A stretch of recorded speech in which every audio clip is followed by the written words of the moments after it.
नमस्कार दोस्तों, मैं अविनाश कुमार एजुकेशन वाला में आपका बहुत बहुत स्वागत करता हूं और आशा करता हूं कि आप सभी लोग अपनी पढ़ाई पूरी मेहनत और लगन के साथ कर रहे होंगे। दोस्तों, हम अपनी इस वीडियो में पिछले साल के कई इंपॉर्टेंट क्वेश्चन लाए हैं। बहुत सारे जो पूछे गए इंपॉर्टेंट क्वेश्चन है, उन्हीं क्वेश्चनों की हम सार संग्रह सूची बनाकर लाए हैं जो आने वाले भावी एग्जाम में, जैसे आरपीएफ कांस्टेबल हो गया, आरपीएफ रेलवे ग्रुप डी हो गया और आरआरबी एनटीपीसी वगैरह हो गए, तो इनके लिए काफी महत्वपूर्ण ये होंगे क्वेश्चन। ठीक है, तो आइए देखते हैं इनको थोड़ा ध्यान से। ठीक है दोस्तों, चलिए अपनी क्लास स्टार्ट करते हैं। सबसे पहला क्वेश्चन है, राजा रवि वर्मा। राजा रवि वर्मा एक प्रसिद्ध थे, क्या थे? राजा रवि वर्मा एक प्रसिद्ध चित्रकार थे। दोस्तों, अगर आपको ये लगता है, एक वीडियो हमारी पिछली जो वीडियो थी जो रेलवे ग्रुप डी के बिहार पे बनी थी, तो उसमें क्या थे, मैंने अपने क्वेश्चन जो आंसर थे इनके साथ मैंने ऑप्शन भी लाए थे। चार ऑप्शन लाए थे हर एक क्वेश्चन के, बट इसमें मैंने ऑप्शन नहीं लाया, डायरेक्ट मैंने आंसर लिख दिया। रीजन ये है क्योंकि अगर मैं ऑप्शन लिखता हूं तो कई सारे कंफ्यूजन हो जाती है कि चार ऑप्शन अगर पढ़ाऊं ना, तो आपके माइंड में कौन सा क्वेश्चन याद रहता है, थोड़ा कंफ्यूजन सी बन जाती है और भूलने के चांसेस थोड़े ज्यादा हो जाते हैं।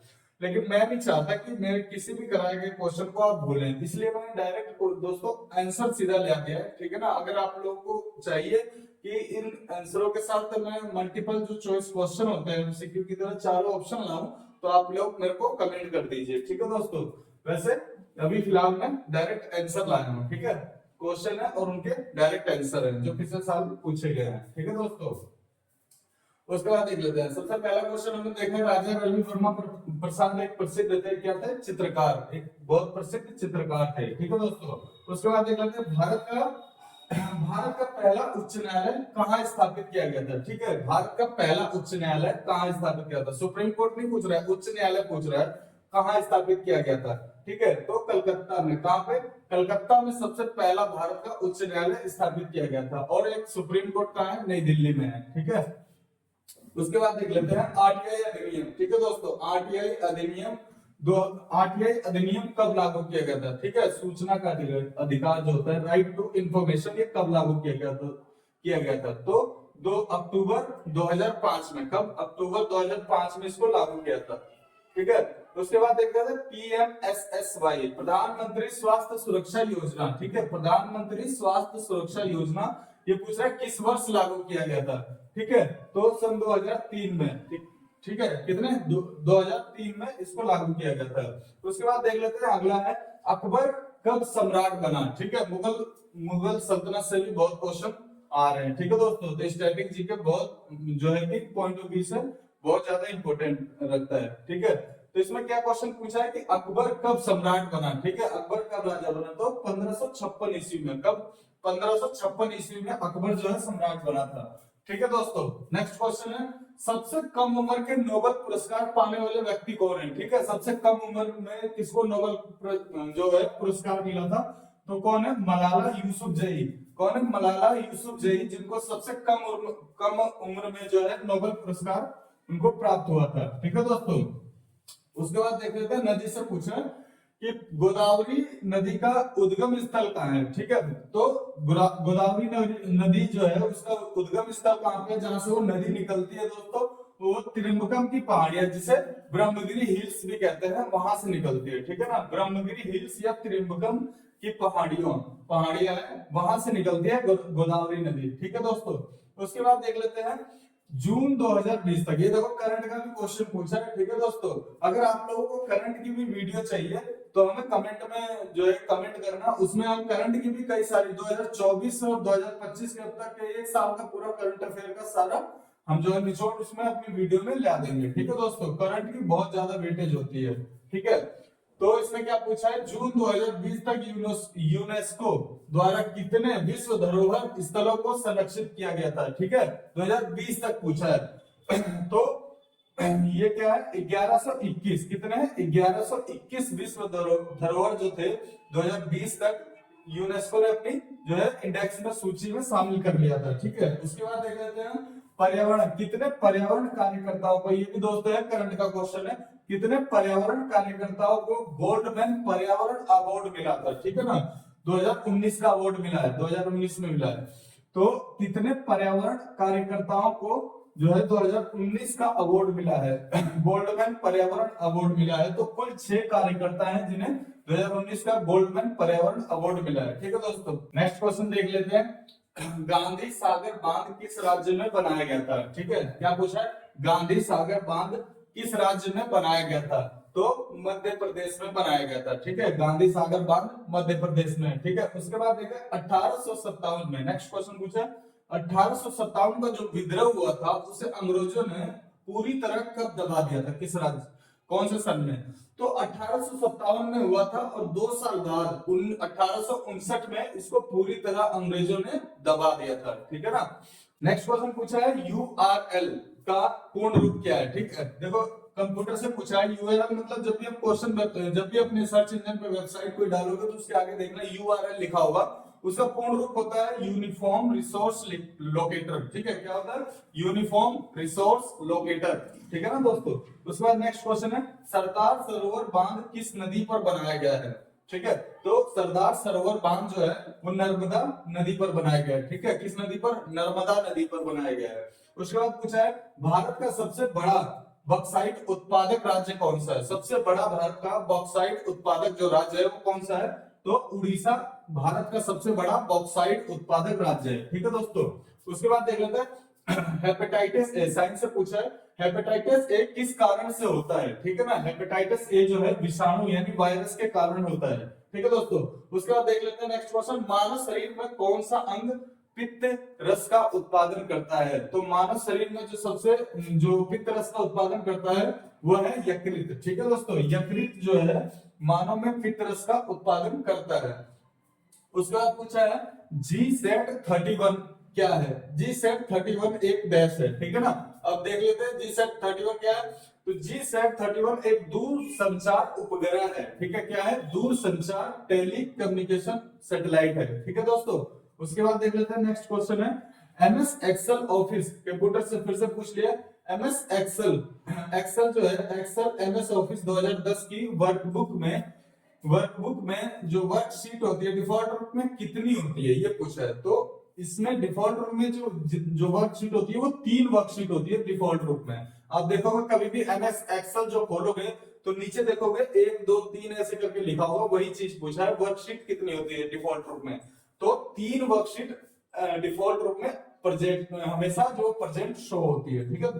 उसके बाद देख लेते हैं नेक्स्ट क्वेश्चन है हमारे शरीर में वसा संचय करने वाला जो ऊतक है वो कौन सा है? तो हमारे शरीर में जो वसा संचय करने वाला है वो है वसा ऊतक। उस ऊतक का क्या नाम है? वसा ऊतक। ठीक है, वसा टिश्यू। ठीक है दोस्तों। नेक्स्ट क्वेश्चन देख लेते हैं विधवाओं को पुनर्विवाह की अनुमति देने वाला जो कानून है वो किस वर्ष में लागू किया गया था? यानी हिंदू विधवा विवाह अधिनियम जो है किस वर्ष लागू किया गया था? तो सन 1856 में हिंदू विधवा पुनर्विवाह अधिनियम लागू किया गया था। ठीक है ना। उसके बाद नेक्स्ट है भारत क्षेत्र का सबसे दक्षिणी छोर जो है कौन सा है? देखो दोस्तों हमने पिछली वीडियो में बता रखा आपको कि जो भारत का मेन लैंड एरिया है, जहां पे जो मेन हिस्सा है, जहां पे समुद्री सीमा लगती है, ठीक है ना, तो वो है अपना कन्याकुमारी। और जो सबसे दक्षिणतम बिंदु है उसके बाद अपनी भारत की आखिरी सीमा मतलब वहां तक खत्म हो जाती है, समुद्र का हिस्सा जो भी वहां तक लगता है, तो सबसे दक्षिणतम बिंदु पूछा है। ठीक है, तो वो है इंदिरा पॉइंट जो अंडमान और निकोबार जो है द्वीप समूह में बसा हुआ है, उसका भी सबसे आखिरी बिंदु है। इसके बाद भारत की सीमा खत्म हो जाती है, अन्य राज्य की सीमा, अंतरराष्ट्रीय सीमा चालू हो जाती है। ठीक है दोस्तों, तो वही पूछा है भारत का सबसे दक्षिणतम बिंदु जो है वो है इंदिरा पॉइंट। और जो भारत का सिर्फ मैन लैंड एरिया का पूछे, जो मैन मुख्य भूमि है उसका पूछे तो कन्याकुमारी। ठीक है दोस्तों, उम्मीद है ये बात समझ में आ गई होगी। उसके बाद देखते हैं स्वच्छ सर्वेक्षण जो 2020 है उसके अनुसार भारत का सबसे स्वच्छ शहर पूछा है दोस्तों। ठीक है ना, तो भारत का सबसे स्वच्छ शहर कौन सा है? वो है इंदौर। ठीक है दोस्तों, इंदौर जो है भारत का सबसे स्वच्छ शहर है। अगर राज्य में पूछे तो सबसे स्वच्छ राज्य महाराष्ट्र का है। ठीक है दोस्तों। उसके बाद नेक्स्ट क्वेश्चन देख लेते हैं प्रख्यात समाज सुधारक जो पंडिता रमाबाई है वो क्या थी? ठीक है, पंडिता रमाबाई सरस्वती वो क्या थी? तो एक संस्कृत की महान विद्वान थी, महान विदुषी थी संस्कृत की। ठीक है ना, पंडिता रमाबाई सरस्वती। उसके बाद नेक्स्ट क्वेश्चन देख लेते हैं भारत में पहली बार जो पैसेंजर ट्रेन है वो कब चलाई गई थी? तो 1853 में। ठीक है दोस्तों, 1853 में भारत में पहली बार पैसेंजर ट्रेन चलाई गई थी। ठीक है, उसके बाद नेक्स्ट क्वेश्चन देख लेते हैं। दूरसंचार टेली कम्युनिकेशन क्षेत्र में आईएसपी, आईएसपी का पूर्ण रूप क्या है या आईएसपी का मतलब क्या होता है? तो टेली कम्युनिकेशन क्षेत्र में जो है, दूरसंचार के क्षेत्र में जो आईएसपी है उसका मतलब होता है इंटरनेट सर्विस प्रोवाइडर। जहां से भी हम अपने घर में वाईफाई लगवाते हैं ना, तो जो वाईफाई लगवाते हैं तो जिससे हम लगवाते हैं उसी को हम कहते हैं इंटरनेट सर्विस प्रोवाइडर। जो इंटरनेट की सर्विस को प्रोवाइड करता है उसी को कहते हैं इंटरनेट सर्विस प्रोवाइडर। ठीक है दोस्तों, ये समझ में आ गया होगा आपको। उसके बाद नेक्स्ट क्वेश्चन देख लेते हैं। न्यूटन की गति का जो पहला नियम है उसका अन्य नाम क्या है? ठीक है, न्यूटन के 3 नियम है, आपको पता है। पहला नियम है जड़त्व का नियम, दूसरा है जो संवेग का नियम है, और तीसरा है every action that is equal and opposite reaction. मतलब ये है एक क्रिया के विपरीत और उतनी ही मात्रा में प्रतिक्रिया। ठीक है दोस्तों, तो इसमें पहला जो पूछा है उस गति को, पहला जो नियम है उसको क्या नाम दे, क्या अन्य नाम से भी क्या नाम पुकारते हैं? तो उसका जो गति का पहला नियम है उसको कहते हैं जड़त्व। ठीक है, क्या कहते हैं? जड़त्व का नियम या जड़त्व कहते हैं उसके पहले नियम को। ठीक है दोस्तों, उसके बाद देख लेते हैं नेक्स्ट क्वेश्चन है। नाइन डॉट्स प्राइज अवार्ड 2019 जो है किसने जीता था? तो 9 डॉट्स प्राइज 2019 जो अवार्ड है वो जीता था एनी जैदी ने। किसने? एनी जैदी ने जीता था। ठीक है दोस्तों, उसके बाद नेक्स्ट क्वेश्चन देख लेते हैं। सुशील कुमार जो है किस खेल से संबंधित है? ये पूछा है, सभी लोग जानते होंगे। सुशील कुमार एक विख्यात जो थे, क्या थे? एक कुश्ती थे, रेसलर, कुश्ती जो थे, कुश्ती मैन थे या रेसलर जो थे वो थे। ठीक है, तो कुश्ती खेल से संबंधित थे, कुश्ती खेलते थे। उसके बाद नेक्स्ट क्वेश्चन है 2020 तक भौतिकी में 2 बार नोबेल पुरस्कार किसने जीता था? ठीक है दोस्तों, तो फिजिक्स में 2 बार नोबेल पुरस्कार जीतने वाले 2020 तक वो कौन थे? तो जॉन बॉर्डिन थे। कौन थे? जॉन बॉर्डिन। ठीक है दोस्तों, उसके बाद देख लेते हैं। देखो ये पूछा, बार बार ये भी पूछा जाता है कि चींटी के डंक में, चींटी जब वो काटती है तो उसके डंक में कौन सा अम्ल पाया जाता है, कौन सा एसिड होता है? तो मेथेनोइक अम्ल होता है। कौन सा?